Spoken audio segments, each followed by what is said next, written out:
have a job, you're vulnerable. If you're self-employed, if you're you're not safe. And so what I wanted to build was a secondary stream that was powerful and that was Armageddon proof. And that's when I started my road in real estate.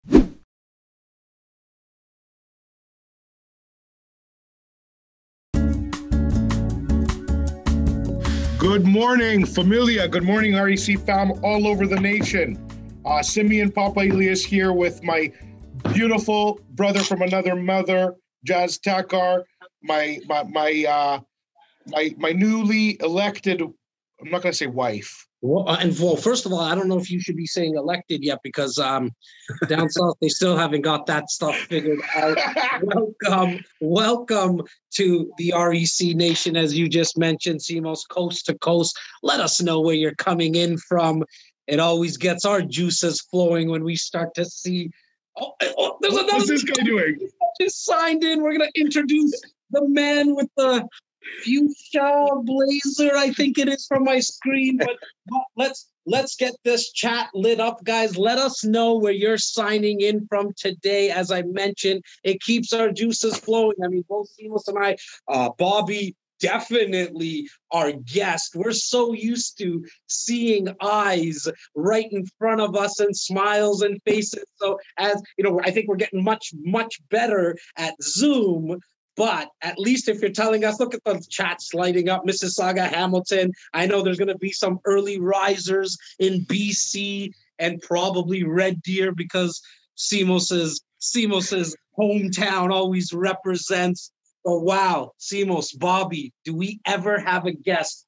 And Bobby, because you work very closely to our guest, why don't you do the intro to Alfonso Cuadra? Talk a little bit about what he's meant to you, man. Oh my goodness. I honestly, I don't know where to start with Alfonso. How about you start with Buenos Dias? Buenos dias. Mi amigo. ¿Cómo estás? Sí, señor. What's going on, Bobby? Oh man, I miss you so much. I've been talking to Laura all night long about I get to see Alfonso tomorrow. I'm so excited, my man. Woo! Good to see Jazz. Good to see Simos. This is going to be amazing. It's going to be epic. No, Bob. So, Bobby, talk a little bit about because you've got an opportunity to see Alfonso hundreds upon hundreds of times. Listen to his story. For the attendees that are coming in right now, you guys are in for a treat of a lifetime. Don't take our word for it. Send us the messages afterwards. We are also going to leave time for Q&A. We're going to go back and forth for the next 25, 30 minutes, and then we'll jump into Q&A. But Bobby, talk a little bit about what the guest has meant to you, my man. I met Alfonso 4 years ago when we were both working with another company. And I learned very quickly that Alfonso is the most passionate and honest and just grind-driven guy that you could ever possibly meet. Came to this country, how many years ago, Alfonso? You're 29 now, so we're going to say 27 years ago, right? Yeah, 20. That's about right. As an immigrant to this country, and Alfonso took everything that Canada had to give him, and he just made it better across the board. Right? He found himself poverty-stricken at 1 point, at 2 points, if I'm not mistaken. Right? And he's turned a couple of multi-million-dollar businesses into 700 plus doors in real estate. Alfonso, how many more doors have you added since the last time I saw you 6 months ago, bro? We're around there, you know? We're around there. It's time to sell. I got to tell you something. I'll say but that. My favorite thing about Alfonso Cuadra is that no matter what he is doing, he comes from a place of service. He will absolutely give you that beautiful fuchsia jacket off of his back if it's what you need to succeed. It's a fact. Right? Well, and the boy, we were all talking, the team, and we said, you know what? We really want Alfonso to share his story on our brunch because it's so inspiring to us. The attendees right now watching, I'm sure a lot of you have heard and saw the past podcast that we've done. We did a live event, probably just at the start of COVID, guys, just before, COVID hit in Etobicoke there when you were flying out, Alfonso. My man, I mean, a serial entrepreneur, an investor, a go-getter, like just someone who has never given up. Alfonso, give us the origin story from your perspective, man. That 2 minute, like we're all comic book fans here. Not sure if you saw Simos' Hulk post lately on social, but you see Simos Hulk out on social recently. Make sure to go check out his profile as Papa Elias on Instagram. But Alfonso, tell us, talk about your origin story, my man. Hey, thank you for having me, guys.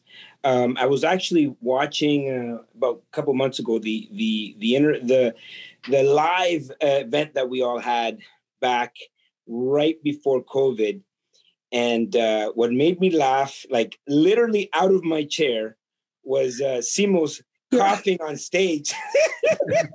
And I was like, man, you can't do that, my man. And I was like, because it was at that point. It wasn't. But I legit had a effing cold. Like, there's nothing I could do.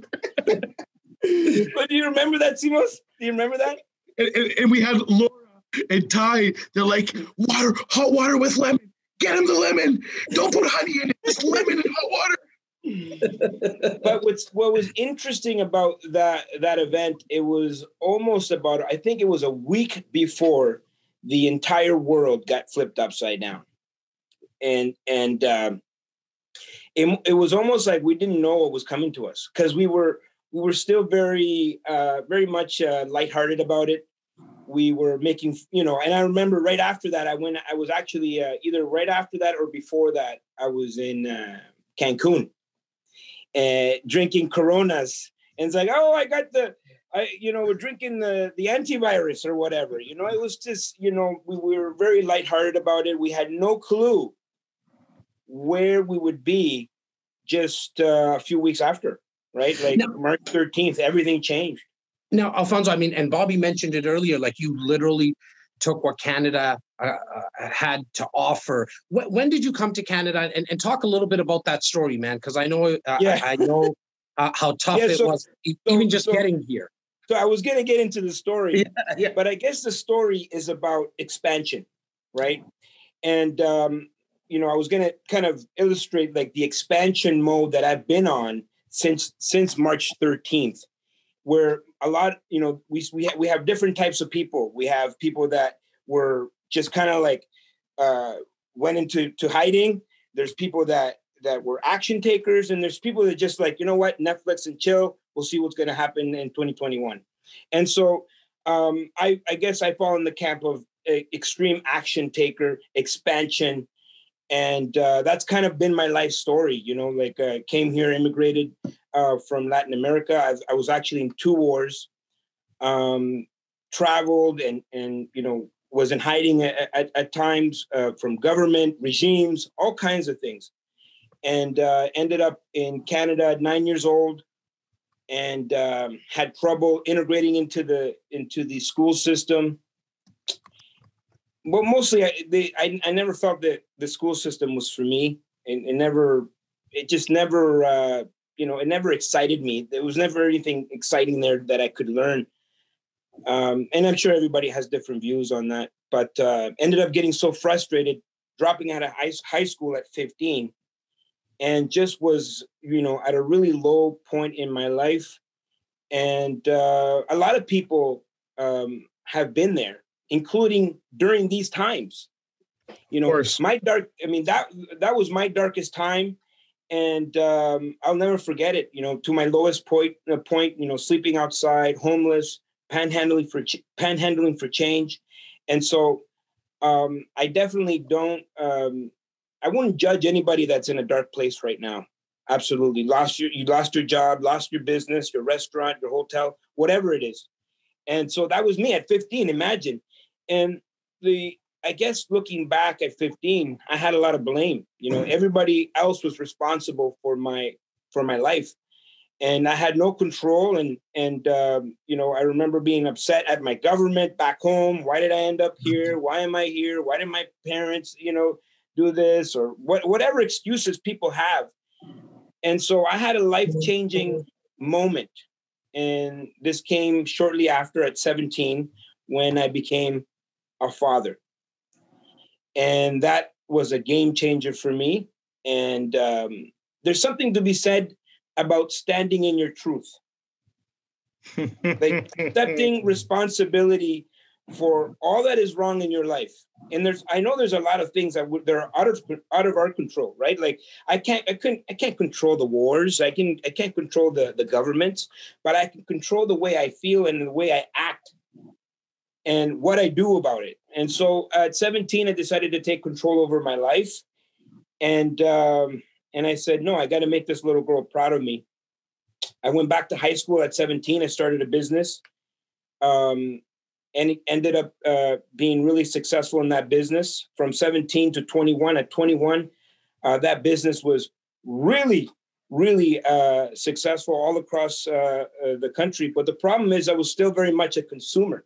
Even though I knew how to make money, I didn't know how to manage money. I didn't know about wealth. I didn't know about these things. And so the last time what happened to me was a market correction. 9/11. It was a mini recession. Everything stopped. We were getting all our goods and services, like our goods from the U.S. The border was completely closed. Everybody stopped shopping. Everybody was pretty much in isolation, watching CNN. What happened with the Twin Towers and Gulf War and everything that came. It was about 6 months. Now, I know some people could have, they got out of that situation. But for me, it was a first correction in the market that I wasn't used to. And shortly after that, I almost lost everything and ended up in filing for bankruptcy. So 21, millions of dollars, 24, negative $1 million. And so I said, I never want to be, really quickly, like, do you attest that 21 to 24 time period to just not having the right mindset about money? Like, did you just spend a lot of it? Okay. Absolutely. I mean, I had a real successful business, but I didn't know how to manage wealth. I mean, anybody can make money. Money is the easiest thing to create, really. Here's what you need for wealth. You need how to, number one, and number two, keep your money. Like I didn't have proper tax strategies. I was very much a consumer. And the money was just like, I was hemorrhaging money. I didn't know how to manage money. And so, and number three, you got to learn how to multiply your money. Keep more of your money and then learn how to multiply your money.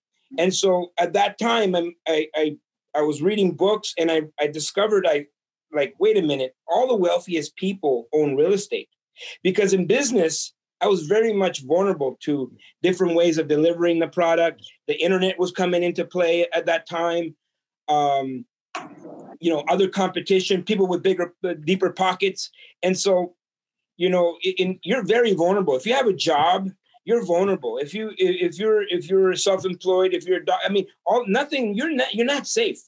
And so what I wanted to build was a secondary stream that was powerful and that was Armageddon proof. And that's when I started my road in real estate. And by the time 2008 came, I was very much an investor-focused type of individual. I had the mindset and I was ready and I was able to expand during that time, during 2008. And so, as you guys know, we've talked about it many times. My personal goal in the next 5 years, I want to get to 7,500 doors. And in the next 10 years, I want to get to 75,000. But I would say this, I was on your show. When was that? 2 years ago? Yeah, almost 2 years.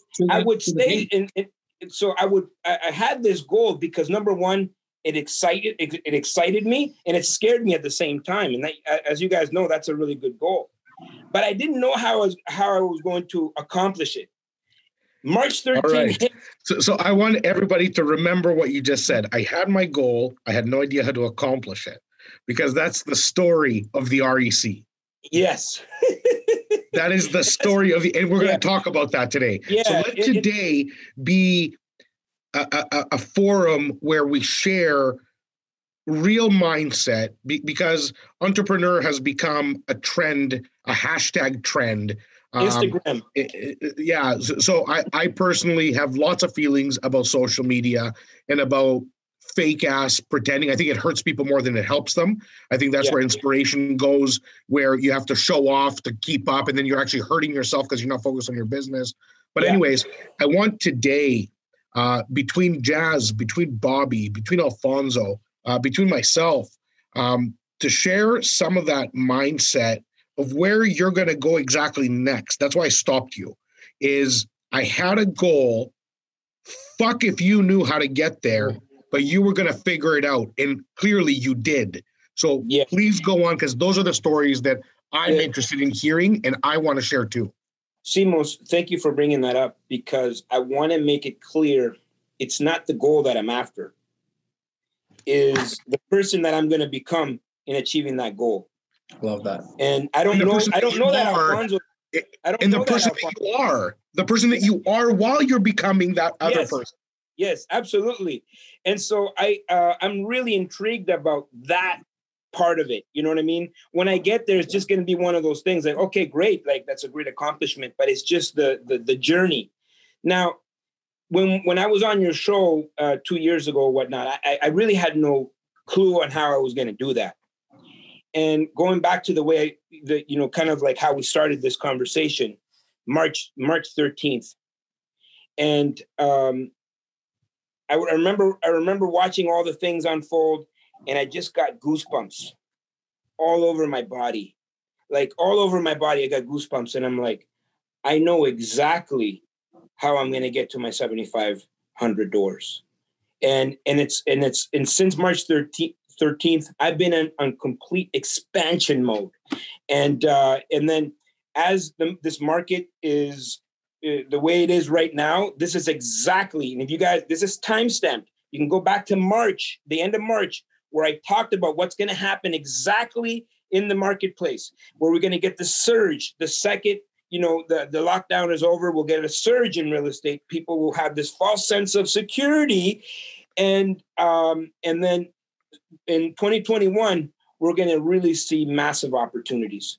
And so, I've been on this massive expansion, and I know exactly how I'm going to get to 7,500 doors. Can you share a little bit about that, Alfonso? Like what's going to be, and I know we're going to go a lot into mindset, but I also want to give our viewers and listeners today some tactics on how you did it. But because you mentioned it right now, how are you going to get there? Well, I'll tell you this. I have a lot of friends that have malls, plazas, hotels, office buildings. They're in deep trouble. Part of their portfolio also includes multifamily.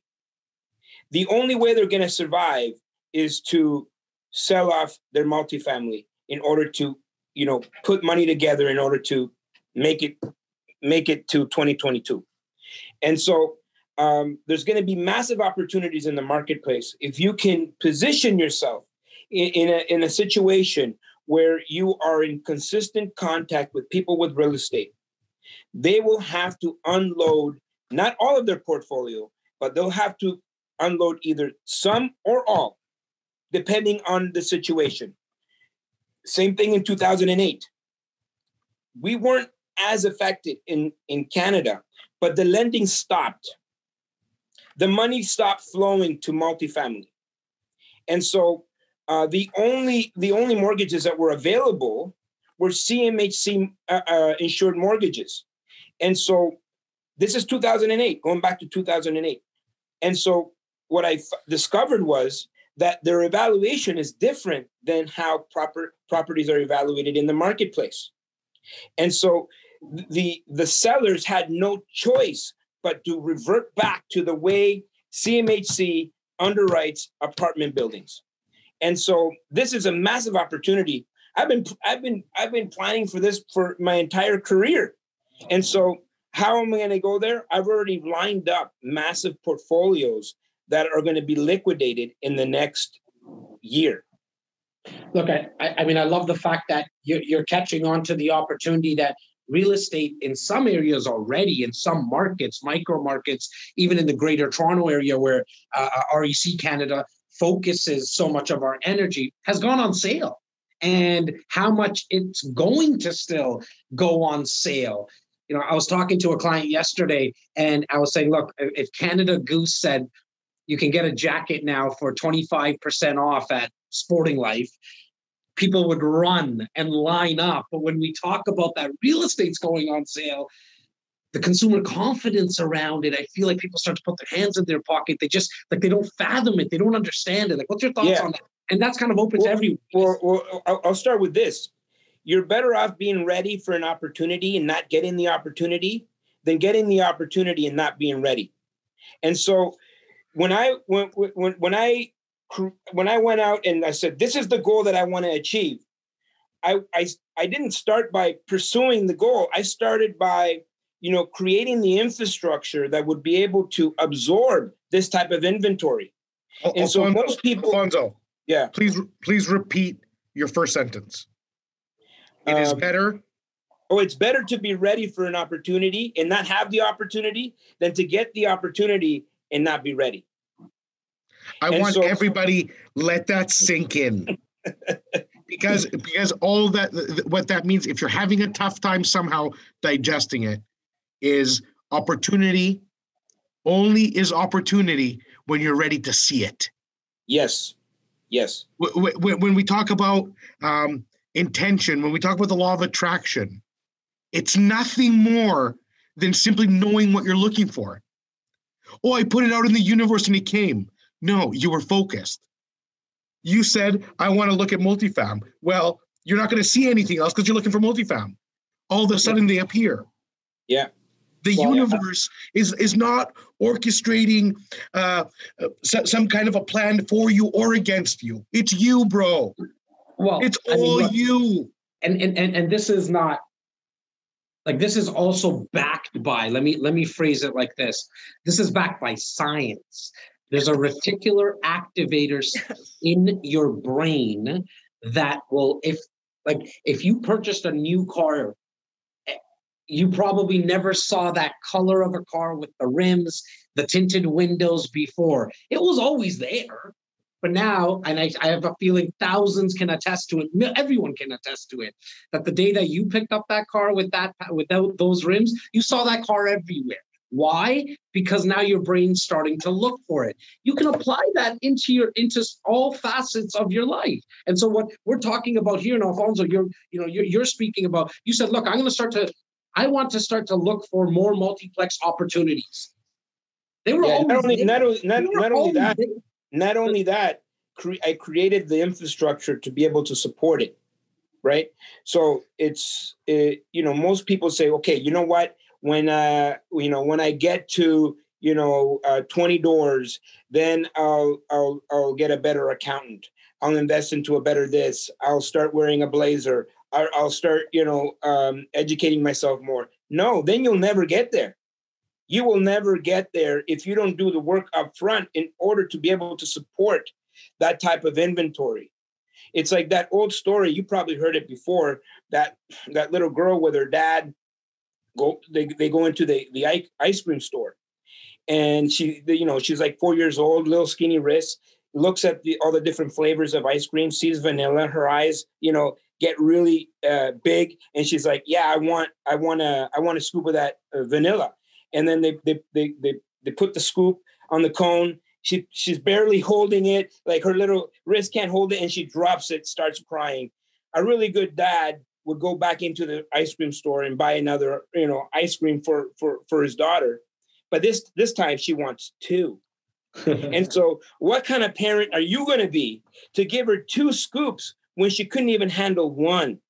Yeah. And so when Simos was talking about the universe, this is exactly what we're talking about. We're talking about everything will be presented to you as you need it and as you're ready for it. And so if you're not ready for it, if you don't go and do the work right now, how can the universe provide you multiple doors, whether it's 50 doors, 100 doors, 200 doors, 300? It really doesn't matter if you haven't prepared for it. It would be doing you a harm. Look, there's a reason that the teacher appears when the student is ready, right? Like the student needs to be ready. You spoke about Even if it, like, if your intention is to get 500 doors, 75,000 doors, I still want to speak to somebody who's watching to trying to get their first door, right? Like, exactly. The importance of that. Like, I'm a very ambitious person. I'm a very driven person, but my drive is not to get 75,000 doors, right? I love that Alfonso's is because I'm learning and watching him do his thing. And so if I do want everyone to understand that you need to get at least one door. Like, one door will change your life. Just the one door will change your life, let alone if you start to expand. How did you start to, like, expand from the 10th, like the 5th door, for example, or the 10th door, Alfonso? How did you start to expand into the 700 that you have now, man? Well, it comes back to expansion. Are you in consistent expansion or contraction? Here's the thing. You can't do both. You cannot expand and contract at the same time, right? I come from a very modest background. Latin America, we were not wealthy. We didn't learn about wealth. And so the second I started to learn about it, my mind started to expand. But here's what happens. People are either are afraid of judgment, so they won't try. They won't declare it because people will say, there's something wrong with declaring what you want. Right? In the world today, it's like, people are so afraid of judgment, and that's what stops most of the people. And so for me, every time I have those feelings of contraction, and I get them all the time. Sometimes I have to wake up, keep focused on where you're going, right? It's okay to get into your poopy place. That's all right. We're not blaming anybody for feeling the way you, especially during these times. Just don't stay there for too long. Don't stay in the poopy place. It's not a matter of not getting into the poopy place. Everyone does. I don't care how inspiring someone is and motivating somebody. It's how fast can you get out of that poopy place is going to be the game changer. What I realized when I got to I grew quickly. I went from, one door to probably, close to 50, within a very short amount of time. And what I realized is like, whoa, I can do this.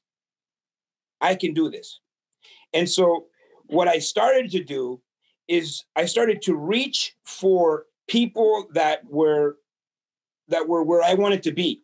Because what I realized is everybody around me had this similar portfolio. And I said to myself, I can't listen to these people because this is what happens. When you get to the 5th door or the 10th door, you have a false sense of security. And now you start to conserve. You go into, protection mode. Like, I don't want to lose what I worked so hard for. And that will destroy your business. Now you'll get to, someone that has 5 doors and 10 doors can live a really good life. There's nothing wrong with that. But you have decided to conserve. You're in contraction now. If you're not growing, you're dying, right? And so you owe it to yourself. Every single person that is listening to this program right now, you owe it to yourself to see how far you can take this thing. And that's kind of the responsibility that I take on, where it's like, I'm not only doing this for myself, but I'm doing this for all the people around me that have put their belief in me and said, you know what, that guy, Alfonso, if he can do it, like, I can do it too. And so I carry that responsibility every single day. I think, Alfonso, that's the big difference. And again, I'm gonna say this from the bottom of my heart: entrepreneurship at this level is not for everyone. It's not for the faint of heart. It's not for the faint of heart. And I'll say, like, you put goosebumps on my arms just now because I identify with what you're saying so much. A lot of people have a lot to say about our work ethic and our passion. They can paint it in a negative light to say you're a workaholic or you're this or you're that. Like you were talking earlier about social media and how many people are happy for you versus how many people want to knock you down. And the truth of the matter is, it's a matter of self-knowledge, of knowing what you're actually going for and who you truly are. If you said right now that you don't have insecurities, I'd slap you in the mouth because you're lying. And you're the first person to admit it because it's true. When you're in your poopy place, your poopy place is nothing more but your own insecurities, about you questioning your path. What am I doing this for? Why am I doing this? Should I be on a goddamn beach right now? Why am I in a shithole northern Canadian village buying up a building with 70 units? For what? Everybody will at some point. Have you been following me, Simos? No, bro. No. I'm saying, like, I drove to Sudbury for 6 hours a few months ago. Yeah. It turned out for nothing, but it could have turned up for everything. But on my way up, my kids are calling on WhatsApp video call while my phone's in the cradle. And they're like, "Where are you?" And I'm like, "Fuck, I'm in Northern Ontario right now." They're like, "Why?" And I'm like, "It's a good question." So it's okay to question yourself. It's okay Absolutely. To look at this whole thing from any light you want, but know that it doesn't have to be for you. It can be for you. And I think when Alfonso says you owe it to yourself to push whatever that envelope that you personally do, it doesn't have to be real estate. If you were to replace Alfonso's word with toothpicks or a coffee, push. Have a purposeful life. Yeah. I mean, it's fulfilling. It is amazing. It is fun. It's a journey. You were saying, I don't give two shits about the goal. I want to see what I look like. Where's my head going to be? Because you know that growth changes you. Absolutely. You're not the same man you were 10 years. So when somebody says you've changed, the answer is, thanks for fucking noticing. I have changed. I have learned a lot.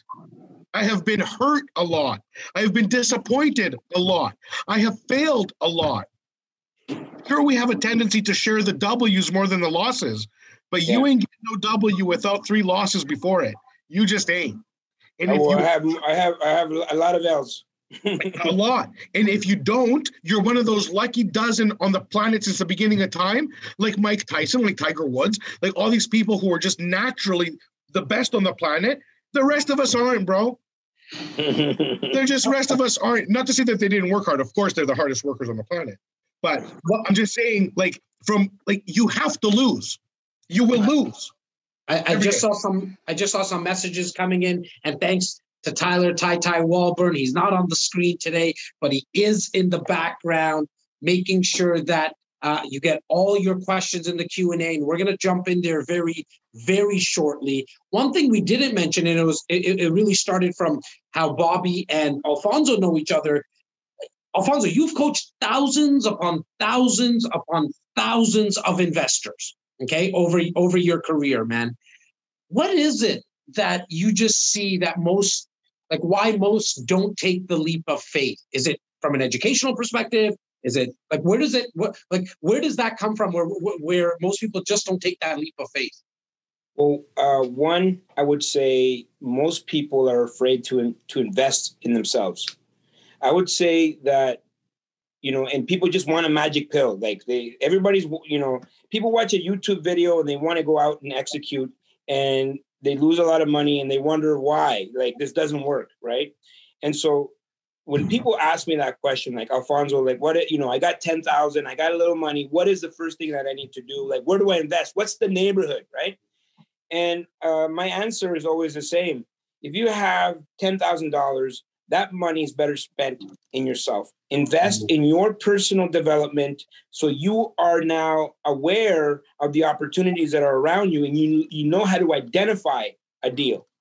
And so that's the biggest part. That's number one. Number two, I would say the majority of people are afraid of judgment. And they're so afraid of judgment, they don't declare to the world what they want, so they can't attract any of the things to the world to them. A lot of people, kind of want to invest in real estate in secrecy. I'm going to do this, and if it works, then I'll start telling people. And you will you will achieve some sort of success if you want to do it in secrecy. But real estate, if you're going to do it on a big level, or you're going to grow and you want to work with other people, joint ventures, you have to be out there. You have to be part of the community. You can't just show up one day and say, hey, guys, I got a deal. I need money. Who are you? Right? And so most people have this false sense of like what it really takes to be an investor. Number one, you have to really pour into yourself, not be afraid of judgment, and be always uncomfortable. Be comfortable with being uncomfortable, because what happens when if you can be uncomfortable, this is where you're growing.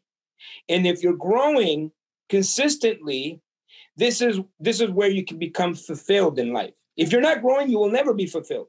And so if you're uncomfortable, you grow. And if you grow, you have life fulfillment. And if you have life fulfillment, you can be happy. Because if you can't be happy, why are we here? I love that. Bobby, to you, my man, what got you into real estate? I don't think a lot of people, like, they've been seeing your face with a beard, without a beard, and you're going back and forth. I'm trying to compete with you a little right now, but I love your salt and pepper look. I'm not there yet. And I say that as a huge compliment to you, brother. But not a lot of people know kind of your story, like why you got into real estate, Bobby. Like what attracted you to real estate, and now what has it afforded you as of like right now? I mean, thanks for asking. I just love being included anytime Alfonso's around. That's the whole reason I was here today. I was going to take the day off. We don't take days off. Look, I got into real estate. We do not take days off. Nobody takes days off. Not around here. What's that? What is that? Look, I got into real estate because it afforded me the ability to take my time back, quite frankly speaking. Anybody who knows me knows that I was putting in 80 hours a week in a windowless room, trying to help people that perhaps didn't want to help themselves. And it was just killing me to do so. That's the whole reason. I got more into real estate when I met guys like Alfonso, when I realized that there are more people like me with the mindset that I had than I ever could have possibly realized, right? It took me a long time and over many, many steak dinners with Alfonso to realize that all I had to do was speak up. That's all it took, right? I realized that I was putting myself into the path of opportunity, and perhaps I didn't know where I was going all of the time, but that somebody that I was around would know. And that's what I love so much about being with the REC, being around people like Alfonso, right? Real estate has afforded me the opportunity to do whatever I want, whenever I want to, which just includes working with CMOs all day, every day, no days off, ever. But it really has, and it's afforded me. And guys, my portfolio is small by comparison to some investors. It's huge by comparison to other investors. And somewhere along the path, you're going to find people that you relate to. And that's what I hope people are really finding from what Brunch with REC can be, is that there are people here that can help you. There are people here that are just going to say out loud, you're doing it right and you're doing it wrong and you're doing it. And that's the real point. And I'm gonna do a quick reminder, because you said something important. Your portfolio is small to some. Your portfolio is huge to others. Exactly. Every single person that is on this call needs to remember this. It's your portfolio. It is your journey. It is your risk. It is your reward. And ultimately, it is your life and your life story. This is how you quash and destroy insecurities. If you are out there comparing how many inches your portfolio is, you will never, ever be happy. Oh, I need to beat Bobby's portfolio. What? Get a property. Learn. You're at 10, you're at 15. Did you beat Bobby? Good for you. But you didn't beat Bobby. You just got your 16th property. Yeah. Change your nonsense mindset if it exists. That's a good point. It's liberating. Break the chains. That's a really good point, because I've never compared myself to anybody. I'm simply in competition with myself. And all I know is that I can always better my best, no matter how good and how, great I think I am at the moment. I'll take the moment to celebrate a little bit. And then the next day, it's like, let's get to work. Let's get to work. Yeah, look, I think what a lot of investors, when they're starting out, what we hear a lot of is, okay, I want to look at a multiplex. I want to look at a pre-construction condo. I want to look at a duplex, triplex, a mortgage investment, a land development deal. I want to do it all. Yeah. I think what you've done really well, Alfonso, at and what we're accomplishing in our own personal portfolios, the 4 here right now, and the thousands of investors that we've now come across, what they do well is they focus in on one strategy.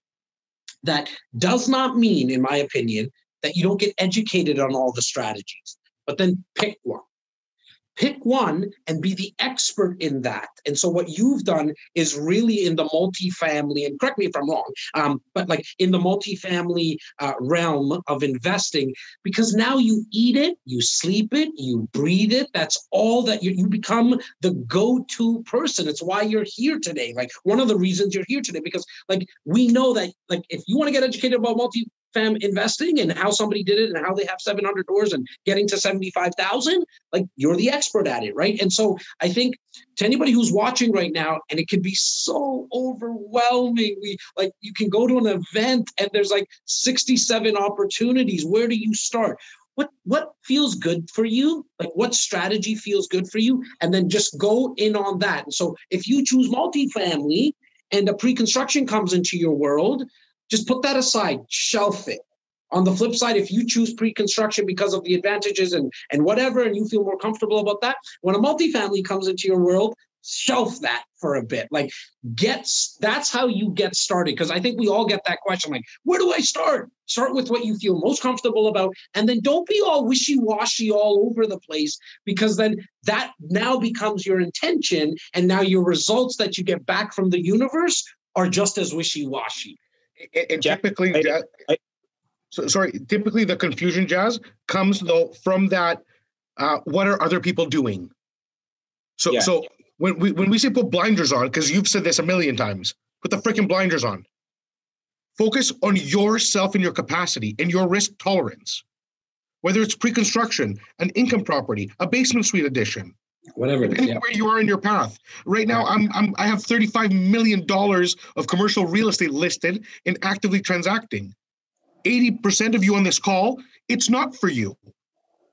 So don't listen to my nonsense when I'm talking about those, because it doesn't apply to you. You're wasting your time. Opportunity will not be seen there for you because you have 50K, 100K, 20K. But if you look in your space, you're going to find 1,500 opportunities. Blinders, focus, educate, invest in yourself, like Alfonso was saying, mash the result. And there's a reason why horses wear blinders, right? Because if they didn't, they would look this way, they would look that way, and they would mess up the race, right? They wouldn't finish. They would never be able to finish. And so what I learned earlier on is that even though there is massive opportunity out there, like there's always opportunity, but not every opportunity is a good opportunity for me. For example, right now I'm trying to slim down, right? I need to maintain my sexy. We can. If tell. Someone were to offer, Alfonso, we know, we can see it. You look great, bro. If someone were to offer me right now a delicious apple pie with ice cream, that would be a really great opportunity. But that opportunity is not an opportunity for me at this point in time. And so you need to identify that what's good for you and what's not good for you. Even though it's really good, it's a great opportunity. You can make a lot of money, but is it going to take you away from where you're going? So guys, we're going to jump into the Q&A, like really. Jazzy, I wanted to just mention the stats. You prepared some wicked stats. How can people get, are you presenting them or are you texting them? No, I think for today's conversation and great reminder, that's why there's more than just one of us. I want to make sure that if you want the Greater Toronto Area stats, the high level of the GTA, but then also the micro stats. So if you're in Richmond Hill, if you're in Oakville and in Burlington and in Durham and Mississauga, we have it all packaged for you. All you have to do is text the word stats, STATS, to 647-372-0126. Text the word stats to 647-372-0126. We're going to jump into the Q&A, but just before we do that, as we were talking about putting out intentions, and we do it very naturally on a daily basis by ourselves and with our network. I think it's for all the viewers right now, start putting out in the chat group right now your intention for 2021. Yeah, buddy. I want you to put it out there. It starts like this, guys. It just actually starts like this. Put it out to the world right now, because somebody who's watching in Vancouver might just be like, oh my God, that was my intention as well. Let's connect.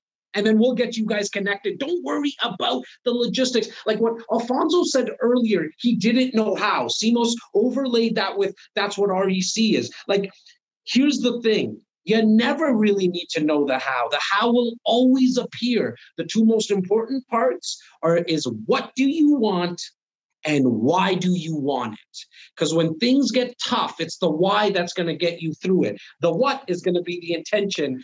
Put it out in the world right now into the chat. What is your intention? I'll get started right now. Alfonso, I'm not going to correct you because I think your intention is 75,000. Jazzy, what was Simon? Let's do a throwback to one of our greatest mentors, our late partner, Simon, used to talk about the bus. Get on the bus. Yes. So you will find your seat. So get on the goddamn bus. They're coming through already, currently getting a license in real estate in Durham. Well, you've got a couple of good, handsome-looking gentlemen. I'm talking about myself and Simos, this one, Bobby and Alfonso, that run an organization in real estate. I think it was REIS. If I mispronounce your name, I apologize. You're getting your license. Once you get your license, come on over, give us a call. We'll get you connected with the rest of our organization. You'll be talking with Bobby Pume. I'll put out my intention first. My intention, I have two boys, a 7-year-old and an almost 5-year-old in 2 days. My intention from the start was to get them 10 properties each. Right now we're at 8. I'm going to get them 10 properties each. That's Jazz's intention. Simos, I want you to put out your intention and then over to you, Bobby, and then we'll jump into the Q&A. My intention right now at this point of my life is 100% surrounding my health and prioritizing my mental game and upping my mental game. So I'm doing... I work 12 to 14 hours a day every day. But at nighttime, I spend time that 2-3 hour window with the kids, and then I go either back to work or I self-educate. And I'm attending a lot of webinars. I'm going to be putting a strategy in place for certain in the morning between 8:30 a.m. and 9:30 a.m., which is going to be Simeon time, which means physical activity, mental activity via actual meditation, which is my number one focus in my life right at this second. And my business is always my intention. So I have multiple businesses. My businesses are always in my intentions, but right now it's Simo's focus time. So it's my health that's coming first. So awesome. This year, I'm engaging actually one of our real estate team members who is built like a freaking Armenian god. His name is Gevik. And we also have a Persian god, Cheyenne, who are models in fitness, legit. And they're going to be helping me out in actually attaining some of my goals, which is weight loss and fitness upgrades. So I want to be back on it. I love it. Bobby, before you put out your intention, the chat's lighting up, guys. Keep this going. You're putting it out. You don't know. You're going to look back in 2021, some beautiful day in August, and say, that day, a beautiful day in Toronto in November, whatever the date is today, I put it out to the world, and now it's starting to happen. Just to add to that, Guys, you just heard Simos's intention. So now let's try to help him and hold him accountable. That's what networks do. That's what communities do. We're going to help him out. So if you see a story on his Instagram for 4 days in a row, eating a double scoop ice cream and a burger and a pizza and all that stuff, and it's possible. You DM him and say, Simos, you're allowed to have a cheat meal. We'll even give you a cheat day. You're not getting away with 5 days of burgers, pizzas, and beers. So that's how this works, guys. We live it, we breathe it, we sleep it. We want you to be part of it. Bobby, Mr. Pugh. So thankfully, Simos has got tiny little wrists. He can't hold more than one scoop. So he'll be fine. It's going to work, right? Look, my intention, and Alfonso, I hate to break this one to you, my man, in this forum. I was going to call you soon, but Laura and I got engaged. Did you know this? Woo! Yeah. Congratulations. Thank you. Right? Some of our goals have changed because of that, right? We want to start to back Laura out, and my intention is to make sure that our real estate can do that. We've got a goal set, 10 more properties. I love the multifam game, right? I keep it in a wheelhouse that I know that I'm comfortable with consistent growth in. And that's exactly what we're focusing on all the time, all day, every day. So that when we decide we want to start a family, because I'm not as old as I look, but I'm creeping up on Simos pretty quickly there. We want to make sure that we have everything that we need to continue to grow so that each one of my then kids in the future can have a portfolio of their own, and generational wealth is the actual goal. That's what I'm talking about. Yes, sir. Alfonso, congratulations to you, Bobby, as well. Alfonso, before we jump into Q&A, we want, and I'm sure the viewers and listeners want to hear you actually declare and decide. And guys, I love that word decide because it means you're cutting off everything else. Think about the root of that word. It comes from the family of suicides, genocides, homicides. That means that you cut off all other options. You're deciding, you're making the decision, and you're declaring. You declare your intentions to the world now, Alfonso. So I don't want people to forget about 2020. We still got some 2020 left. Okay, so don't be setting your 2021 goals and saying, "Oh, I'm going to wait till December 31st to get started." No. Whatever it is that you declared. Alfonso, we were talking about horses with blinders. Something that I've always said is that the real thoroughbreds, they come in at the end, right around that last bend. And that's exactly where we are in November right now. So I totally agree with you, my man. You got 2 amazing months. And what I love about December, I love December. I love December because all the buyers are sleeping. This is your time to creep in and get yourself a deal, right? So from now till next year, what I'm looking for, here's the key word: cash flowing, profitable, 1,000 more doors. At least between 5 to 6% cash on cash return, right? Because you can set the wrong intention, like the guy that was the car sales guy that wished he was selling imports and woke up one day in China selling Ford products, selling Ford cars. You can send that, you can create an intention and you might just get that, but maybe not the way you thought you would get it. So the detail is very, very important, right? So I want I want 1,000 more doors, and they need to be cash flowing doors between 5 to 6. Well, I would say 5 and up. 5 awesome. And up, cash on cash. So if you have not put out your intention into the chat right now, I really want you to ask yourself, why not? Are you being insecure? Are you being scared just to put it out there? Are you not wanting? Are you afraid of judgment? Are you afraid of judgment? What is it? You look at yourself in the mirror and ask yourself that question right now. Why haven't you put out your intention? We're having a lot of fun with this, but this is real, guys. Put out the intention now. Bobby, should we bring in Tai right now and get him to throw some questions to Alfonso? Alfonso, can we still borrow you for another 15 minutes of your time? Yeah, let's do it. I'm good to go. Awesome, brother. Ty, come on in, brother. Throw the questions at Alfonso, myself, Simos, Bobby, wherever they're directed. But we want to see your face, my man. Guys. Where are you, Ty? What's up? Hello. Where are you? There you are. Alfonso, you're amazing, man. This has been a great brunch so far. Appreciate that, Tyler. Great to meet you. All right, let's start this off. This one's for Alfonso from Tina. Hi, Alfonso. Thanks for sharing your story. Just a little more info, please, on how you went from 5 doors, I would assume, to 50 doors in a short time. Did you use OPM? Yeah, I absolutely used OPM. I learned earlier on that I needed to reach out to people that knew what they were doing. If I was going to do this on my own, I probably would not have started.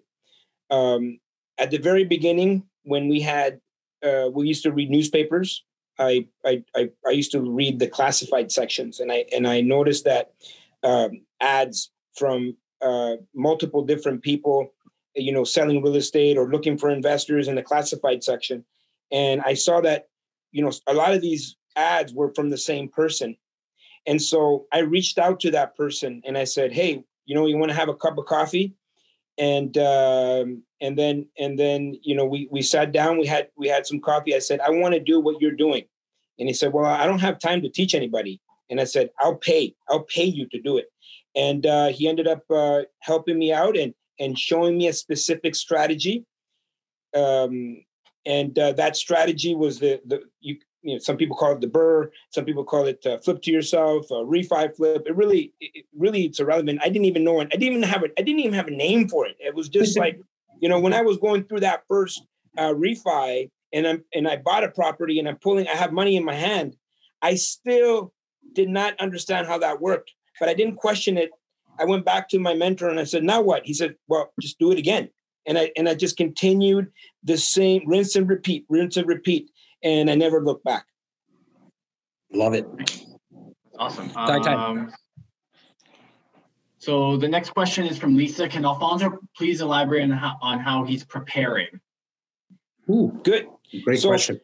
What do you need to have a really great company, right? You need good people. You need a good product or service. And you need a process, systems. Most people forget about the system part.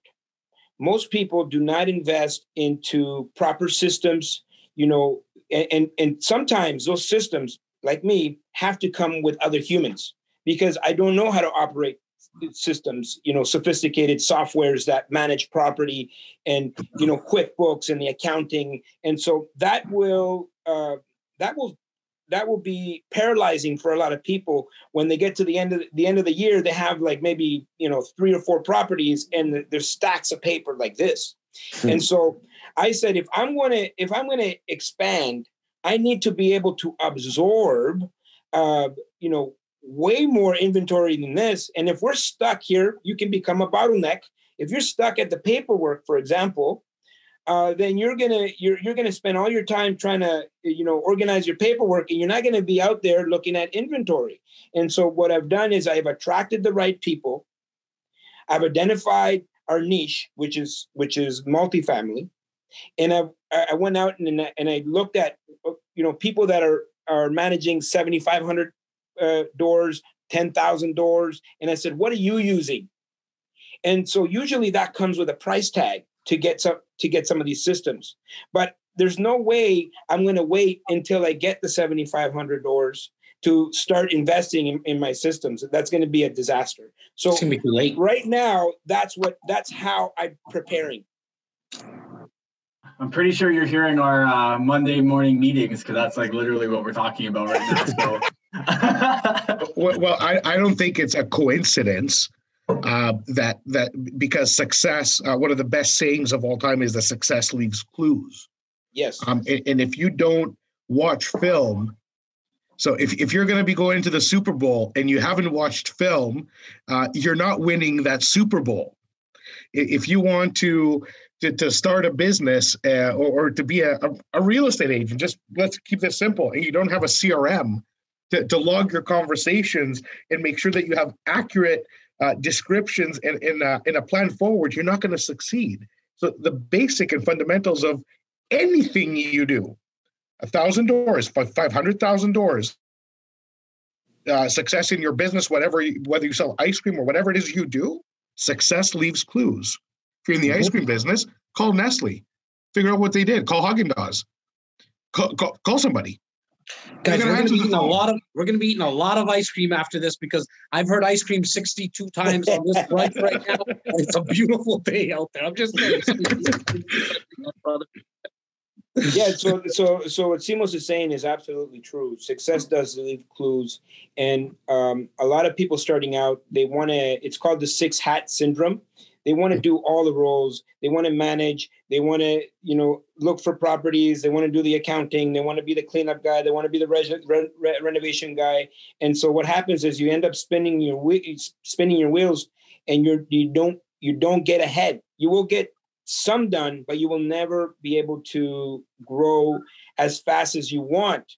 Now, for me, luckily, I'm not skilled in these areas. So I really look for professionals. I look for people that are skilled. I attract them.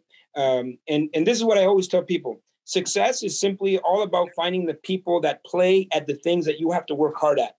And so if you have a hard time with numbers, why are you playing with numbers? There's somebody else that loves numbers.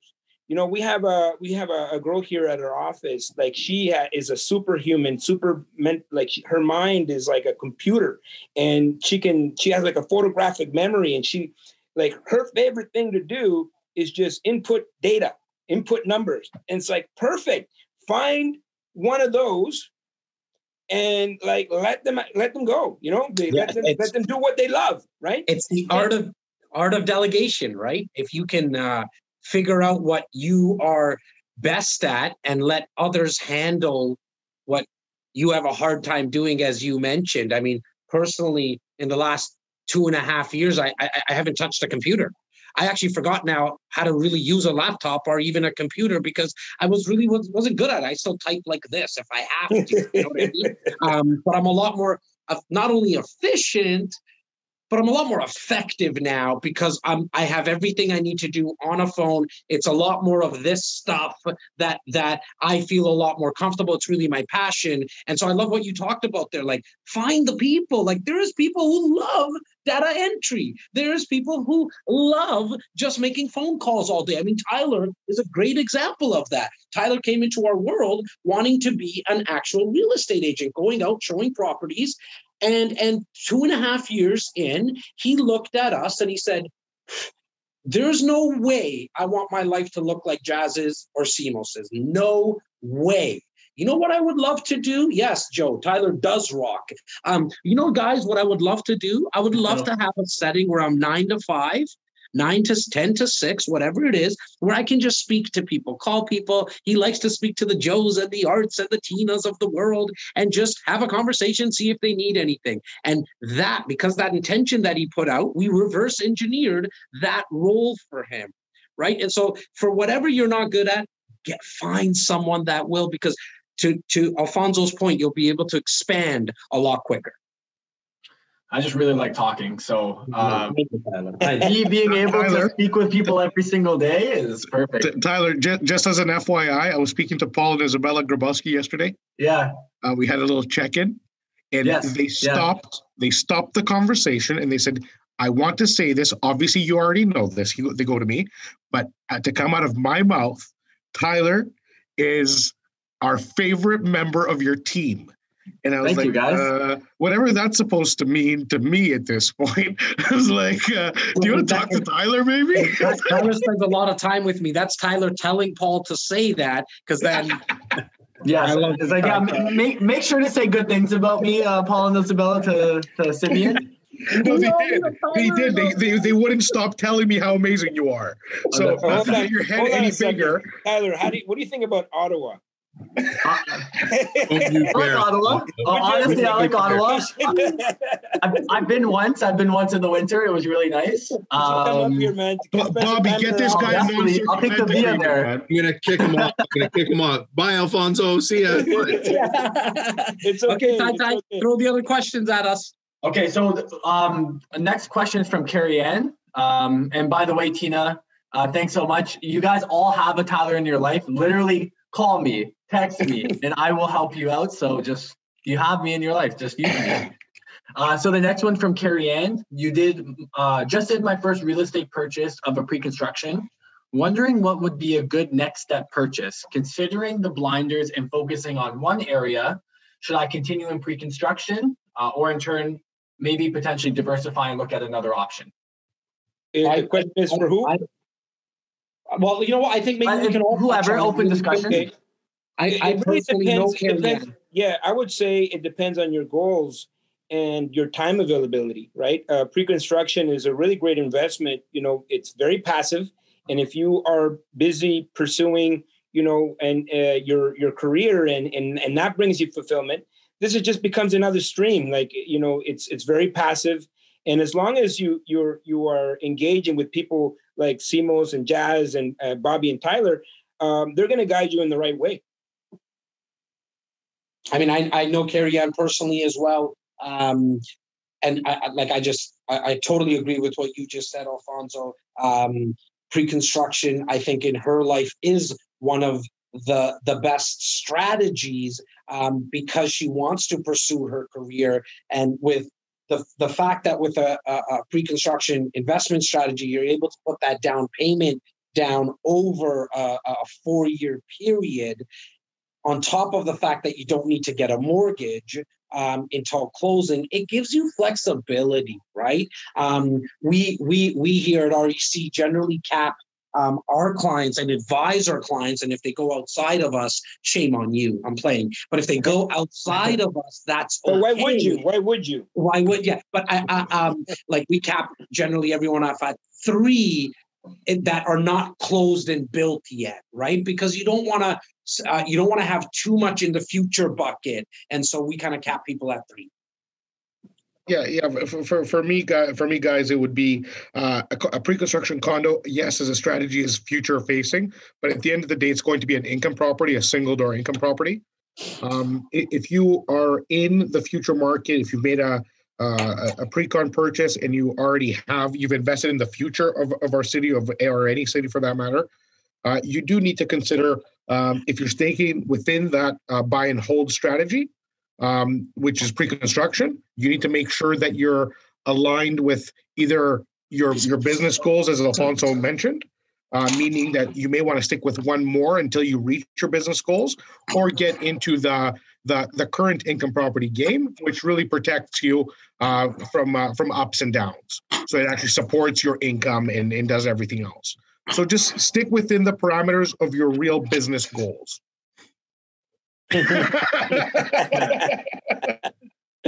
Nice. All right. So the next question here is from Julia. So I'm finding the biggest hurdle right now is deciding if I should incorporate or not. Getting different answers from different people. And I know it depends on what my goals are, but also being told it is hard to get mortgages if I am incorporated. So what do you guys recommend? I can start that one. Yeah, it's true. Depending on the product that you're looking for, what type of multifamily are we talking about, right? There's lenders out there that have issues with putting duplexes, single family homes, and triplexes under corporation. So that will limit the amount of properties that you could go after. But if you are looking at 4+, then it's going to be a lot easier for you to get financing with a corporation. Now, the question that she's asking is really a question that she should be having with her accountant, right? Because it's really individually based. And for me, everything that I personally do is under a corporation because that's the advice that my accountant has given me, and they have a structure. And so I'm working with really qualified people that know more than I do. And so that corporation question really should be a corporation that you have with your accountant, because it really depends on your income, what type of properties, what are your goals. So that would be my answer. Okay. Yeah.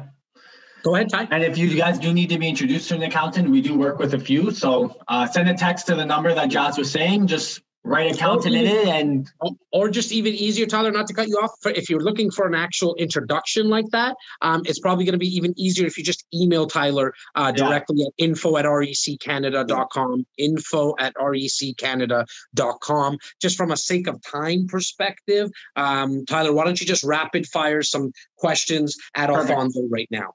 Awesome. Well, this one actually is for REC, so I'll do one for us, and then Alfonso, I'll ask you the last one. Does REC help if I'm looking for pre-construction outside of the projects we promote? So I would assume that they're asking if it's outside the GTA. Yeah, look, I mean, high level, we get 50 projects at our desk every single year. We only get loud about 8 to 10 of them. In fact, in 2020, there was really only 7. And then one just was like a no-brainer that came to our table like 4 days ago, because the down payment structure is something that we've never seen. And so we were actually not going to be promoting any more projects for 2020, but this one, like, it literally fell on our lap. We've known the developer for a very long time, and so now we have to kind of, like, it was just like, okay, it's 5% now, and then no payments until like a year from now or something. And so not that this brunch is about launching anything. So if you want information on that, just send an email to info@reccanada.com, and Tyler will make sure you get all the info for that project. Outside of the 8 to 10, we can get you, if there's a pre-construction condo project in Timbuktu, Saskatchewan, or in Ottawa, or in Red Deer, Alberta, that you're looking at, just send the information to us. It's not something that we're going to be working with the developer on, because we focus in on the greater Toronto area. That's our wheelhouse. You know, we know a good street from a bad street, but we can look at the numbers. We're investors ourselves. And so first and foremost, we're going to look at it from a numbers perspective. We're going to be able to take out the emotion for you, right? Because we don't get involved in how nice the kitchen is, like, right away. We're looking at the numbers, location, builder, and incentives. And so that's something that will be able to be your second eyes, like a doctor gives you a second opinion. Use us as that. And so just send us the information to info@reccanada.com if it's outside of the GTA. And if you want information on the one that I just kind of spoke about, just put that in the subject, the condo project Jazz spoke about. Yeah, for a little bit of context before we move on, it's a big part of what I do here at the REC is to take a look at any opportunity that comes across the table, right? And then we push forward the ones that we truly believe are great. But for, like, as an example right now, in my Google Drive, I got 27 opportunities to review at the moment. So we have our hands into just about anything that you think you may want. And then we put it in front of CMOS and Jazz to say, like, how good can this be for the people that we care about most? So if you have something that you're thinking about, ask. Just say it out loud.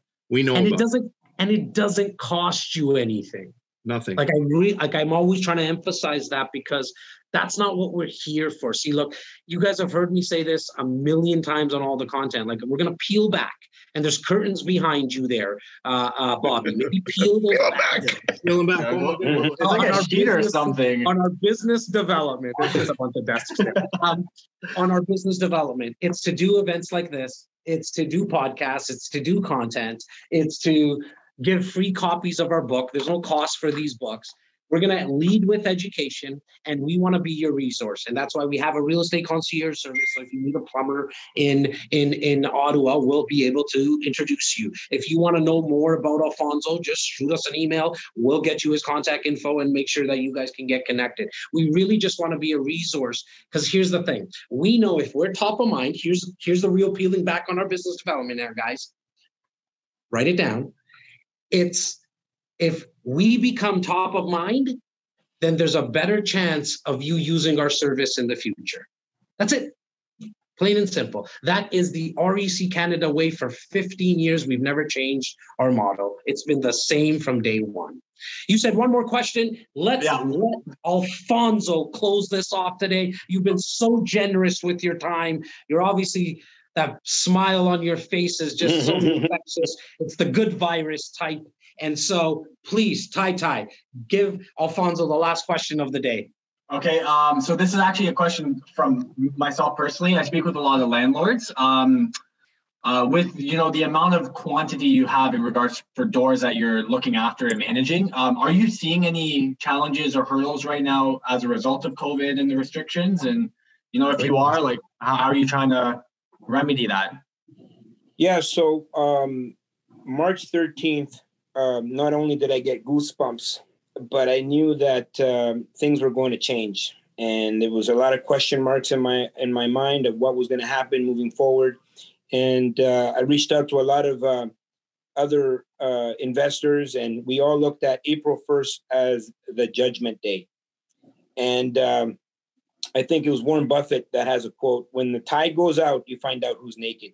And so we were ready to, we were saying, like, what's going to happen? What's going to happen?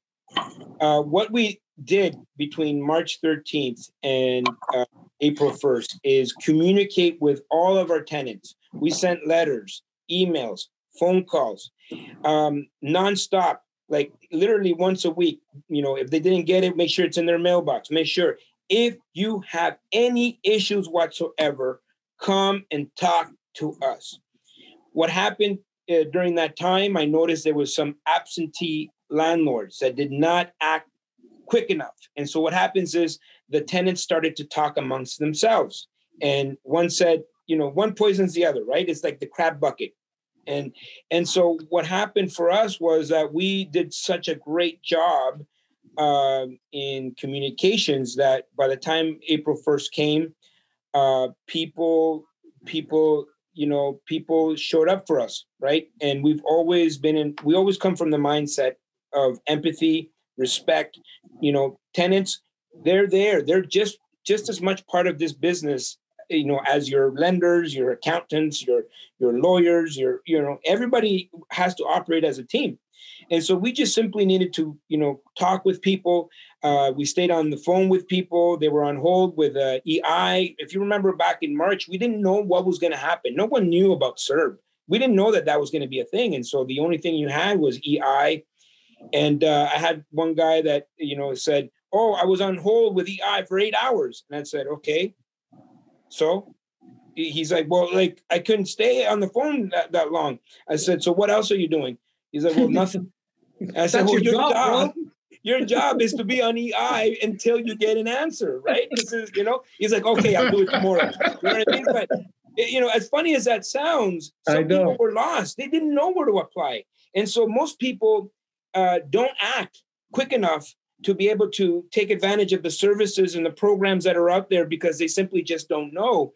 And so you have to help and guide these people. And this is the program. This is the link. Did you apply? Did you apply? Did you apply?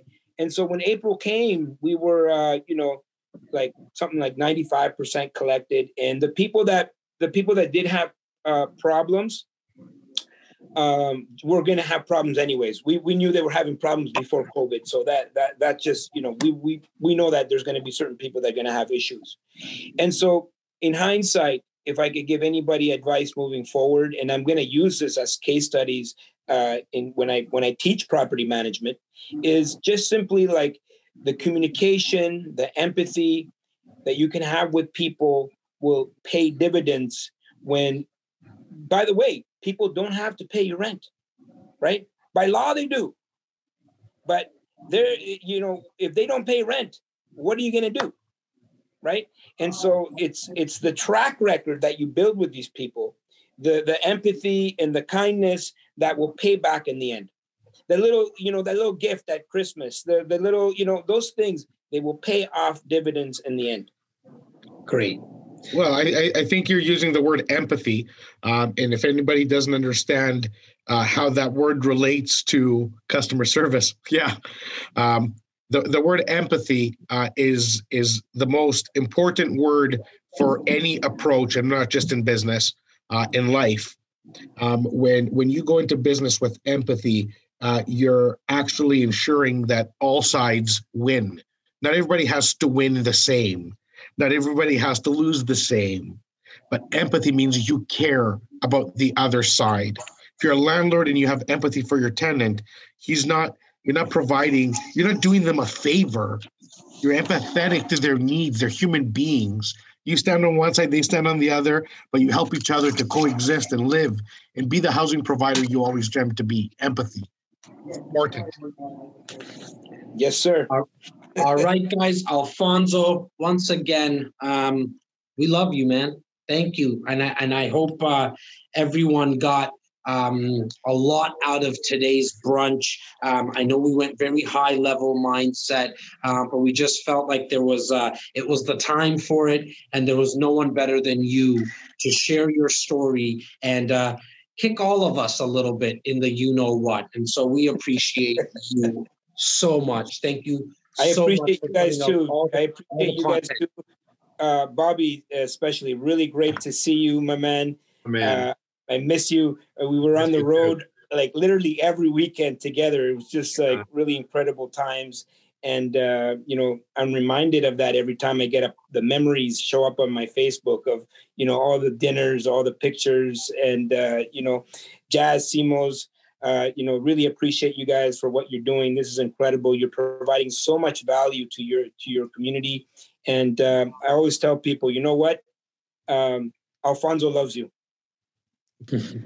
We love you, buddy. And Tyler, great to meet you. Great to meet you. I'm playing with some chess pieces. To all the kings, to all the queens, and everyone in between. I wish you the best weekend ever in Toronto, at least. We're having record-breaking weather with beautiful sunshine. Look up in the sky. As always, you're going to hear me say this a trillion times in my life. Be grateful, respect each other, have empathy to your neighbor. It is a trying time with the economy and with health. Respect that somebody may have lost someone, and your wages may not be as important as somebody's life. So there's a lot of ways to view it. I have my personal opinions. Everybody has an opinion. Remember to respect and love each other. We are going through all this bullshit together, and we will prevail at the end. We're all going to make it, and we're going to make it big. Remember your mindset. From Simeon, I love you, to our REC Nation. Bobby, over to you, my man. Oh, guys, once again, thanks for having me. Every once in a while, you just need to have Alfonso in the room to feel that much better. This is a real thing. When Alfonso and I used to go on the road, I looked so forward to an Alfonso weekend. Not only would I learn something, but I would feel like I came out of that weekend a better person. And I hope everybody feels that way today, because that's what Alfonso is truly great at. Awesome. Tyler, to you, my man. I'm just going to enjoy the weekend. So I hope everyone else enjoys this weather right now that we're having. I'm going to go take the dogs for a walk after this. I have a baby, so I'm going to go obviously bring her with us. So I'm going to enjoy the weekend. But it was great speaking with you all. Awesome. To everyone, including the panelists as well, don't be so hard on yourself. If you are thinking about going on a diet and watching your health, and we were joking around with each other before, you might be going through a lot as well. Don't be so hard on yourself. The sun will shine tomorrow. Go have some ice cream. Except me. Bye, guys. Love you all. Thank you for watching. We want to know, what do you want to see on the next video? Comment down below. Subscribe, hit the bell to be notified the next time we're doing a video. Like, dislike, we don't care!